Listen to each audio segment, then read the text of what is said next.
السلام علیکم ورحمۃ اللہ وبرکاتہ۔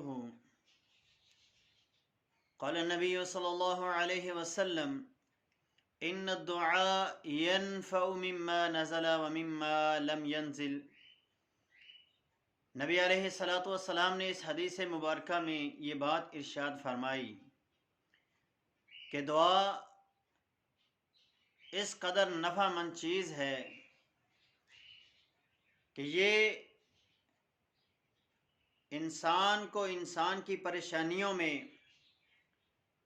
جن مصائب کے اندر انسان گر چکا ہے، اور وہ پریشانیاں اور وہ مصائب جو ابھی تک نازل نہیں ہوئے، جن کا اسے آنے والے دنوں کے اندر سامنا کرنا ہے، ان تمام کے لیے دعا انسان کو فائدہ دینے والی چیز ہے۔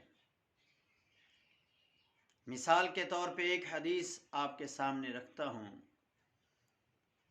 اور رسول مکرم جناب محمد الرسول اللہ صلی اللہ علیہ وسلم نے ارشاد فرمایا کہ جو بندہ صبح کے وقت 3 مرتبہ ان کلمات کو پڑھ لے گا تو اللہ رب العالمین کی ذات اس بندے کو اپنی پیدا کردہ ہر مخلوق کے شر سے محفوظ کر دیتا ہے۔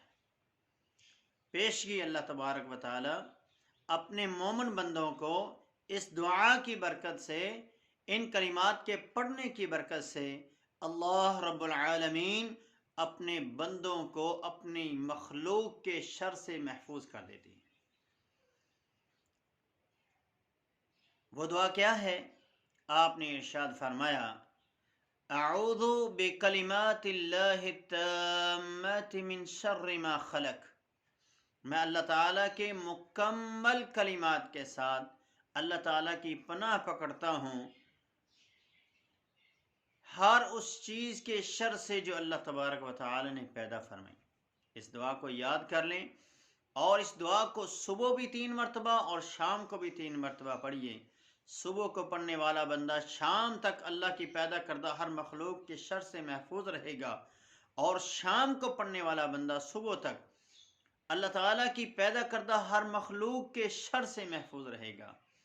اللہ تعالیٰ سے دعا ہے کہ اللہ تعالیٰ ہمیں ان دعاؤں کو یاد کرنے کی توفیق عطا فرمائے، اور ان کے ذریعے اپنا انحصار اور اپنے آپ کو بچانے کی اور ہر قسم کی آفت سے اپنے آپ کو محفوظ کرنے کی توفیق عطا فرمائے۔ اقول قولی ھذا استغفر اللہ لی ولکم ولسائر المسلمین۔ السلام علیکم ورحمۃ اللہ۔